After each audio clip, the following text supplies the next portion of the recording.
তো গাইস দেখুন আপনারা জায়গাটা কি বিস্ময়, অপূর্ব, খুবই চমৎকার। আসলে এখানে না আসলে এখানে অনুভূতিটা বোঝাই যাবে না। তো সামনে গিয়ে দেখি কিছু দোকান আছে এখানে, দেখি এরা কি বিক্রি করে। মাশাল্লাহ, এখানে দেখছি এই ভাইজান এখানে বিভিন্ন ধরনের সুন্দর সুন্দর তসবি এবং বাচ্চাদের কিছু টয় খেলনা নিয়ে বসেছেন। মাশাল্লাহ, এগুলি খুবই সুন্দর দেখতে, খুবই চমৎকার। আসলে যারা এখানে আসেন, আপনারা চাইলেই যারা ভ্রমণকারী এবং পর্যটক আছেন তারা সঙ্গে করে স্মৃতি হিসাবে কিংবা শখের বশে এগুলি নিয়ে যেতে পারেন। যদিও এখনও আরও নিচে অনেকটা দূর আমাদেরকে নামতে হবে, তো আপনারা আমার পাশেই থাকবেন, কারণ জাবালে নূরের এটাই আমার তৃতীয় পার্ট। এখানে উপর থেকে মানুষদেরকে খুবই ছোট ছোট দেখা যাচ্ছে, কতটা উঁচুতে আছি আমরা দেখুন। এখানে যে জায়গাটি দেখতে পাচ্ছেন, এটা আগে যারা এখান দিয়ে হাজিরা পাহাড়ে চড়তেন, এটা সেই জায়গা। এই রাস্তাটা দিয়ে আগে হাজিরা উপরে উঠতেন। এখন যদিও এটি প্রশাসন বন্ধ করে দিয়েছে। মাশাল্লাহ, দেখুন এখানে কত পর্যটকরা আসতেছে।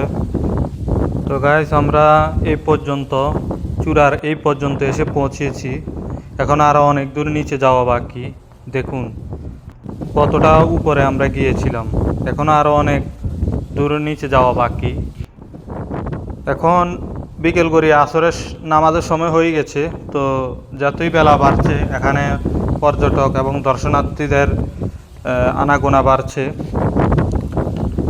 তো গাইস, যেতটুক চোখ যায় শুধু পাহাড় আর পাহাড় দেখা যায়। তো জায়গাটা এখন আরও চমৎকার লাগছে। দেখুন এখানে কিছু ভাই নামাজ পড়তেছেন, আসরের নামাজ শুরু হয়ে গেছে অলরেডি। তো আমাদেরকে এখনও আরও অনেকটা নিচে নামতে হবে। আসলে আমি অনেকটা হাঁপিয়ে গেছি। এখানে প্রতিটি মোড়ে জায়গায় নামাজ পড়ার ব্যবস্থাও রয়েছে, মুসাল্লা রাখা আছে। এছাড়া রাত্রে এখানে সোলার লাইটেও ব্যবস্থা করা আছে প্রতিটি মোড়ে মোড়ে। তো এখানে আসলে আরেকটা কথা না বললেই নয়, এখানে গরমটা কিন্তু বেশ বেশ ভালোই গরম পড়ছে এখানে। তো যারা এখানে বৃদ্ধ আছেন তারা অনেকটা হাঁপিয়ে উঠতেছে, তবুও তারা উপরে দেখার জন্য, একটি নজর দেখার জন্য আসতেছে। তো আপনারা এখানে সামনে যে মিনারটি দেখছেন, এটা আসলে মক্কার হেরাম শরীফের। তো দেখুন আমরা কতটা চূড়ায় পৌঁছে গেছি। তো যতদূর চোখ যায় শুধু সাদা বড় বড় বিল্ডিং। দেখুন দর্শনার্থীদের ভিড় বাড়তেছে। এখানে আমার উপরে উঠতে সময় লেগেছিল ৪৫ থেকে ৫০ মিনিট, আর নিচে নামার সময় ৩৫ থেকে ৪০ মিনিট সময় লাগে একজন ব্যক্তির। আর এছাড়া মাঝে মধ্যে একটু বসে জিরাতে হয়। তো আমি আপনাদের এখানে যে তথ্য দিলাম, হয়তো সকলে এই পাহাড়ের ভিডিওতে এরকম তথ্য দিবে না, কারণ এখানে আমার পাশে বাসা কোম্পানির, তো আমি এখানে থাকি। তো প্রতি শুক্রবার যদি সময় পাই বন্ধু বান্ধবদের নিয়ে আসি। তো এখানে আসলে মন ফ্রেশ হয়ে যায়, খুব ভালো লাগে। এখানে সামনে যে রাস্তাটি দেখতে পাচ্ছেন, এটা দিয়ে মূলত গাড়ি এখানে উঠতে পারে। এই পাহাড়ে উঠার জন্য, গাড়ি উঠার জন্য এই রাস্তা এটি। আর যারা জনগণ বা মানুষ ওঠে তারা এই রাস্তা দিয়ে ওঠে, এই যে এই জায়গাটা দিয়ে। ভাই আসলে জায়গাটা সেই একটা ভিউ ভাই। জায়গাটা দেখুন কত সুন্দর সুন্দর খেজুর গাছ পর্যন্ত আছে এখানে। তো আমরা প্রায় শেষের সিঁড়িতে পৌঁছে গেছি, আমরা ইতিমধ্যে নিচে নেমে যাচ্ছি। তো দোয়া করবেন, পরবর্তীতে আরেক সময় আসলে আমি আপনাদের জন্য ভালো ভিডিও তৈরি করে দেখাবো আরও ভালো করে। দেখুন এখানে যে সিঁড়িগুলো, এগুলো কিন্তু সব এই পাহাড়ের পাথর দিয়েই তৈরি করা। দেখতে পাচ্ছেন সবগুলো সিঁড়ি কিন্তু এই পাথর কেটে কেটেই বানানো। ওই সময়কার আমাদের নবীজি কিভাবে এতটা উচ্চতায় পৌঁছে গিয়েছিলেন। এখন তো রাস্তা বানানো আছে, তারপরও জনগণ বা দর্শনার্থী যারা ওঠেন 1 ঘন্টার মতো সময়, 1 ঘন্টার থেকেও কম সময় লাগে উঠতে, আর হাঁফিয়ে ওঠে। আর ওই সময়কার সময়ে আমাদের নবীজি কিভাবে উঠেছিলেন চিন্তা করুন একবার। এছাড়া আমাদের নবীজি ওখানে প্রায় সময় ওখানে উঠতেন এবং ধ্যানমগ্ন করতেন। জিব্রাইল আলাইহিসসালামের মাধ্যমে ওখানেই আল্লাহ তাআলার পক্ষ থেকে ওহী নাজিল হয়েছিল। তো আসলে বিষয়টা বিস্ময় বলে বোঝানো যাবে না। তো আমি এখানে আপনাদের কিছু ট্রল দেখাবো, স্টল, বিভিন্ন ধরনের দোকান, চা কফি দোকান আছে এখানে। এছাড়া শপিং মল নয়, তবে শপিং মলের মতো কিছু দোকান আছে এখানে বিভিন্ন কেনাকাটা করার জন্য, যারা বাইরের বিভিন্ন দেশ থেকে আসেন এবং ভ্রমণ যারা করেন, ভ্রমণ এবং পর্যটকদের জন্য বিশেষ করে। দেখুন জায়গাটা, যদিও এখানে ভিডিও করা, এইটুকু জায়গার মধ্যে ভিডিও করা নিষেধ, তবুও আমি আপনাদেরকে দেখাচ্ছি। দেখুন জায়গাটা,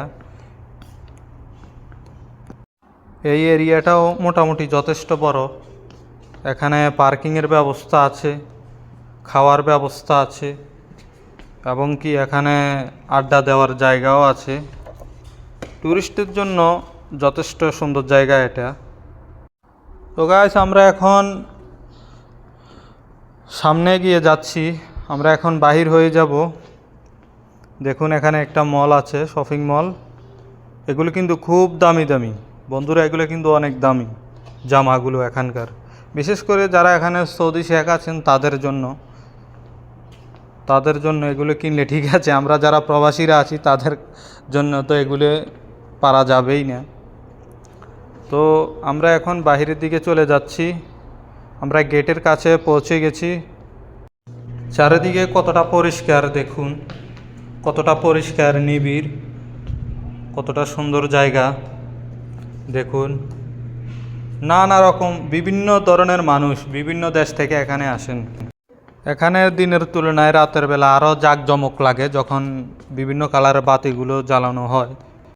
এছাড়া হজের সময় এখানে প্রচুর মানুষ আছে, প্রচুর দর্শনার্থীরা আসে বিভিন্ন জায়গা থেকে। তো যারা এখানে আসতে চান, বিশেষ করে শুক্রবারে জুমার নামাজের পর অনেক ট্যাক্সি পেয়ে যাবেন কম দামে, তো এখানে আসতে পারবেন। এছাড়া যদি আপনি এখানে পুরা পাহাড় ঘুরে দেখতে চান, এখানে কিছুটা সময় কাটাতে চান, তো আপনি অবশ্যই সকাল 10টার পরের দিকে রওনা দিলে ভালো হয়। তো যাক, আমরা এখন বাহির হয়ে এসে পড়েছি। তো এখানে অনেক ট্যাক্সি আছে, দেখুন এরা ডাকাডাকি করতেছে।